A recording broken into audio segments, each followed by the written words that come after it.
Hey there, APCal class. We're going to take a look at some notes for this is chapter 5 and section 1 in the textbook, and we're going to get a little introduction to slope fields and differential equations. So just a little lead into differential equations. It does give us a little bit of reasoning for why you might see these or what they would be used for in applications. And it says often physical phenomena can be described by a differential equation. And some examples they give: radioactive decay, population growth, Newton's law of cooling can be formulated in terms of an equation that contains a derivative or a rate of change. Okay, so when we have a function y equals f of x, that would be your solution to your differential equation if the equation is satisfied when y and its derivatives are replaced by f of x and its derivatives. So that's what we're going to do down here. So we have a y equals f of x function right here, and then here's an example of a differential equation, and we're going to determine whether or not these functions would be solutions to the given differential equation. It says when at all possible we strive to solve a differential equation by writing y all by itself. So just to lead into these, they're going to say, well, are these solutions? And then we're going to move toward actually given any differential equation we solve for the particular solution, or possibly the general solution. Okay, so get my pen set up here. Okay, so with this first one, our differential equation says the second derivative of y minus y equals 0. Okay, so we have some y equals equations here, right? Y or f of x, same idea. So what we want to do is find the second derivative. We need the second derivative, and then we need the original function. Okay, so starting with the first derivative, I know that the derivative of sine of x is cosine of x. And so then the second derivative would be negative sine of x. Okay, so what we're checking to see is if I plug that the y and the y double prime into my original differential equation, if when I subtract them, do I get 0? So if I take right here, if I were to take the negative sine of x and then minus the original sine of x, so negative sine of x minus sine of x, so that's what I'm just plugging in here, second derivative, which is negative sine of x minus sine of x. Does that equal 0? Well, it does not. Okay, so this is not a solution, right? Not a solution. Okay, so hopefully you're able to follow what I was doing there. So when I take y double prime minus y, I would actually get negative 2 sine of x. So that would not be a solution. Doesn't equal 0. Okay, in part B, when I take the first derivative, so y prime. So remember, if we have e to a power, it's going to be the same thing, e to that power, but then we do have to apply a chain rule. So I'll take it times the derivative of negative x, so it'll be times negative 1. So my first derivative is negative 4 e to the negative x. And then when I take the second derivative, basically the same process, but then it changes it back to a positive 4e to the negative x. And now if I'm plugging into here, second derivative is the same function as first derivative, so that when I subtract them, yes, it is a solution, right? 4e to the negative x minus 4e to the negative x does equal 0, so this one is a solution. Okay. And for part C, now here they just left a C, like a constant. Now that capital C just means any constant, right? And in a way, if we think about this, if we've got regardless of if it was a 4 or if it was a 5 or a million, it doesn't really matter. That just kind of stays there, right? And the fact that we had a negative exponent kind of changed things as we went through. The sign was alternating, but here we just have a positive x. So whether we take the first derivative or in the second derivative, it's going to continue to be that constant e to the x, right? Constant times e to the x. So I think clearly we can see that this would be, yes, a solution. C e to the x minus c e to the x does equal 0, so this would be a solution. Okay, so that's just, saying yes or no, these are solutions, right? Okay, So slope fields, this is going to lead us into just a little introduction to slope fields. It says slope fields provide an excellent way to visualize a family of solutions. Okay, some differential equations can be solved algebraically, and the slope field for those differential equations can be used to verify that the algebraic solution matches the graphical solution. Other differential equations cannot be solved algebraically, and the slope field for those provides a way to solve the differential equation graphically. Okay, so it's we'll break that down a little further as we move on here.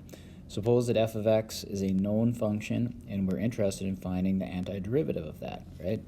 Such that y equals capital F of x, meaning the antiderivative of lowercase f of x, and that would satisfy this differential equation. We interpret dy dx as the slope of the tangent line to f of x at any point on the coordinate plane, any point xy, right? We can obtain a geometric description of f of x by choosing a rectangular grid of points, and obviously there's an infinite number of points, but we're just going to choose maybe a two each direction, -2, +2, left, right, up, and down, or maybe 3. I think we do, because this is kind of tedious, but it gives us a idea of the derivatives, the slopes of every point on the original function. So calculating the slopes of the tangent lines at numerous grid points, and then drawing very small line segments with the correct slope at each grid point. Okay, and this is not an exact science. Your correct slope meaning approximately. If it's a -1, try to draw, a 45-degree angle that's going, that's decreasing, -1 slope. Drawing very small line segments is what that's kind of the key on these, and you can see some of these graphs down here. That's what we mean. Okay. All right, let's just take a look here and see if we can get an idea. So here it says this is an example of a slope field. Sometimes they call them direction field. They see direction field sometimes, but slope field is probably the most common name for these. So if this is saying the derivative of some function y with respect to x is 2x, right? So this is what we have up here are all of the slopes at these ordered pairs, right?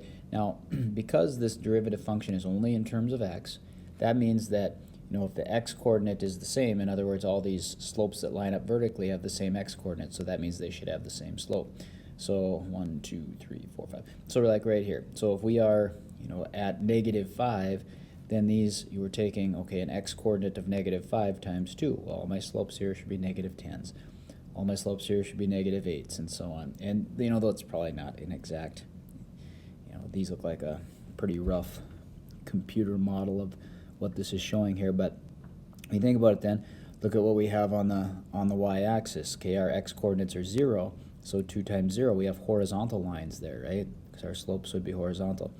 Now as we continue to move with positives, right? 2 times 1, +2 for the slope. 2 times 2 would be a +4, and so on.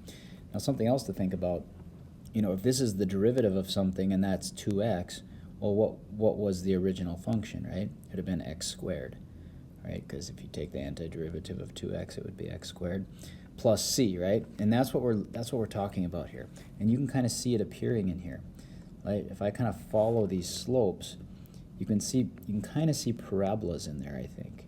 Because what you're doing is you're saying at any point on here, there's the slope there. This is the slope here, and so on, right? We just don't know exactly what the plus c is, so that would be your vertical shift that's in there, okay? And so that's what we're showing. We're just showing, for a family of functions, which are parabolas, this is a slope field that represents that, okay? Actually, over here, I kind of did what they wanted me to. It said draw some solutions. So, and again, this is not exact science, but what you try to do is follow those slopes as you go through, and you can draw them anywhere. But wherever you start, then you just try to follow the slopes like that. Okay. Here's another example. So if the derivative of something is x squared, well, that means that it's, the antiderivative, the original function, which would have been y, would have been a cubic graph, right? X cubed over 3. Maybe you can kind of see that in there. We would have something that does a shape. If I'm following those slopes, it looks something like that, right? Something. And we know that that's what a x cubed graph looks like. Okay, so that's what we've got there. Now this is the part that's a little bit tedious, okay? So here they've kind of got it set up. They got a grid set up here, and you've got, you know, all of these different dots here. What do we have? 25 dots here, right? 1, 2, 3, 4, 5. Yeah, 5 by 5, just going from -2 to +2, including 0 in there. Okay, and what you're doing is they're saying, okay, well, this function here is representing the derivative of some function y with respect to x. And this is actually in terms of both x and y, okay? And that happens, right? That can happen when we do, you know, when we do derivatives implicitly, right? We get x's and y's in the derivatives. So, calculating the slopes at each of these ordered pairs on our coordinate grid involves both an x and a y coordinate, and what we're doing is we're taking the opposite of x divided by 2y. So, for example, with this, and this kind of matches up, let me zoom in here a little bit more. So if the ordered pair right here is -2, +2, right? So that means I'm saying x is -2, y is +2.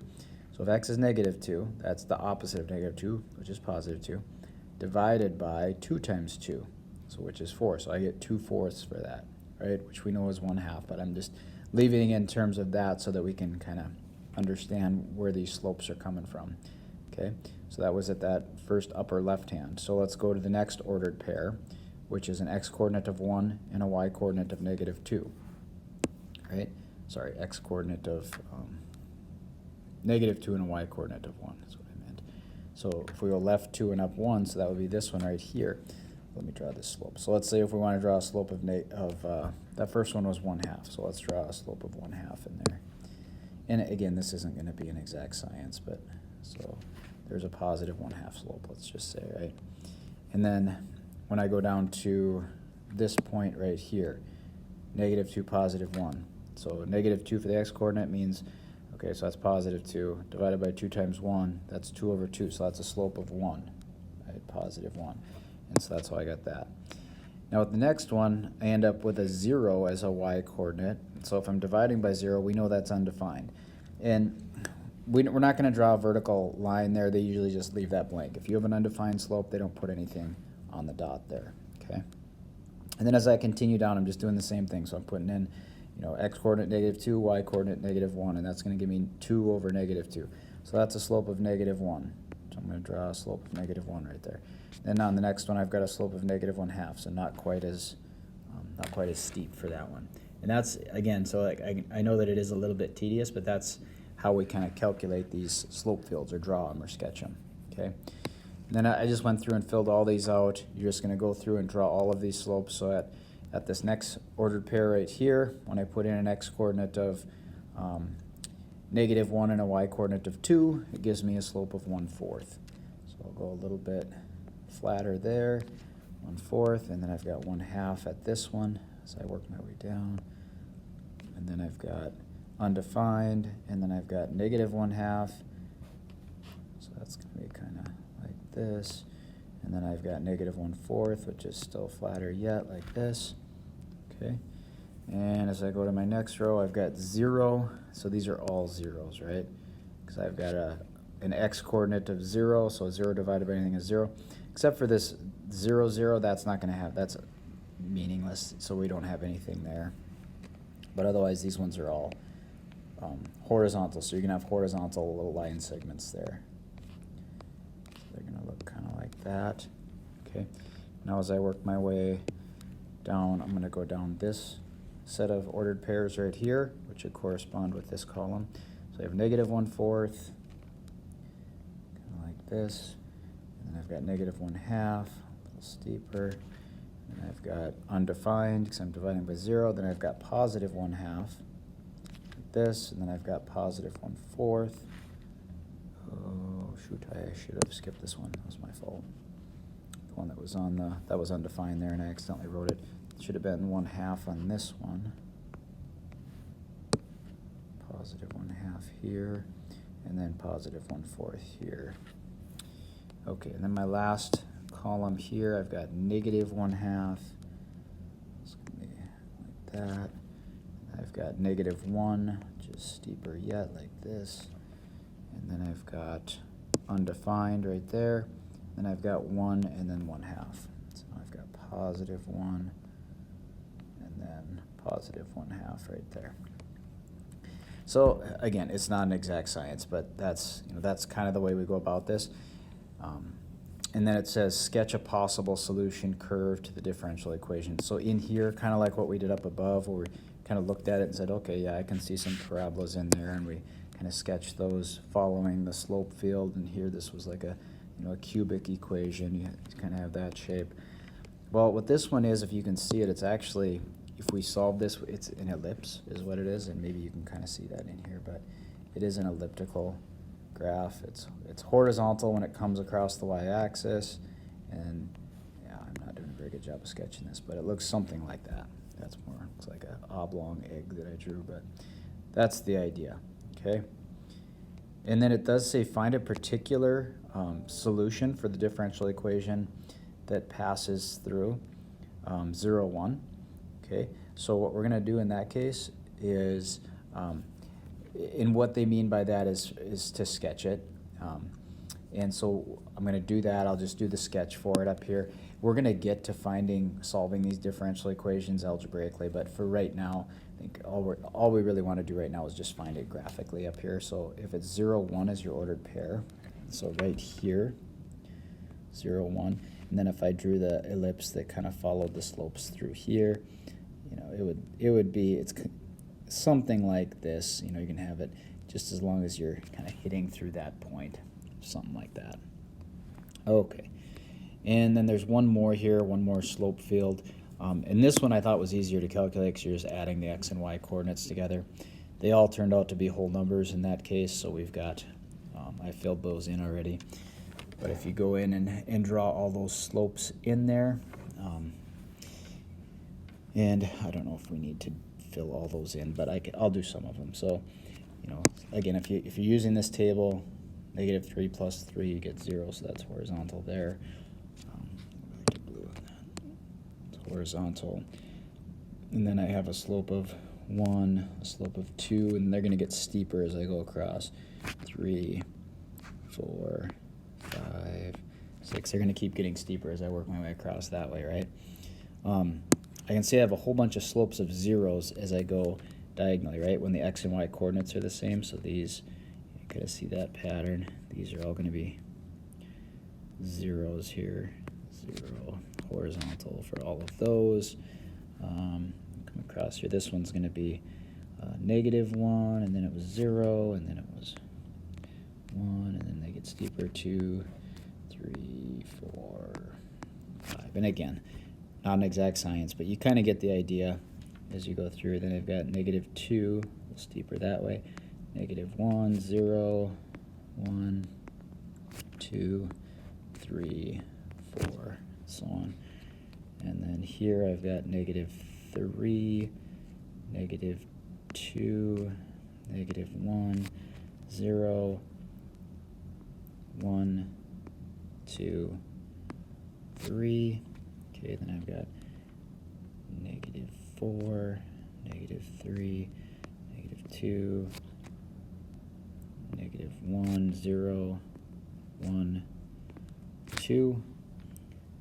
Okay, we'll get the pattern here. -5, -4, -3, -2, -1, 0, and then back to +1 there. Got -6, -5, -4, 3, -2, -1, something like that. So there's a slope field there. Okay, so something to look for when you're matching these up, okay? So for example, if this is our differential equation, like you can't look at every single ordered pair and try to figure it out when you have multiple to choose from. What I always look for is zeros, like, if x was 0, for example. In this case, if x was 0, all my slopes would be 1. So I'd go to this graph and I'd say, okay, when the x coordinate is 0, all the slopes should be 1. So it's not this one, because those are all horizontal. Well, this one, that looks like that's possible, because those all have positive slopes there. How about this one? No, they're changing there. Here they're changing, so it's got to be B. So you kind of use, just pick maybe one x or one y coordinate where a certain relationship will be there. Like here, if the x and y are equal to each other, well, then all slopes are 0. So I can look for some horizontal little line segments when the x and y are equal to each other. And we know that that's along the line y equals x, right? And so where do we see that happening, where I have horizontal slopes where the line, I see it right along here. You see all these little horizontal lines right here, right along the line y equals x. So I know that that one's C. Okay. And this one, okay, so if I just have y, well, that's pretty simple. So that's the slopes of the y coordinates, right? The slopes will be what the y coordinates are, right? So when I take a look for that one, what am I looking for? I wanna see, well, as I'm looking at, y coordinates that are all the same, are the slopes all the same? That's the case right here. When the y coordinates are the same, the slopes are all the same. So like here, if the y coordinate is -5, their slopes are -5, -4, -3, -2, -1, 0. Now they're +1, +2, and so on. So D would be my answer for that one. And then finally here, again, if it's a lot of times it's kind of nice to look for 0 slopes, those horizontal ones. So you might say, okay, well, when the top is 0, then I know I have horizontal lines. So when the x coordinates are 0, then I know that I have, when the x coordinate is 0 here, then I have horizontal lines for all those slopes. So that's got to be A. Okay, so that's just an introduction to differential equations, and then a little bit with, slope fields. And we're going to extend on these differential equations in the next 2 sections.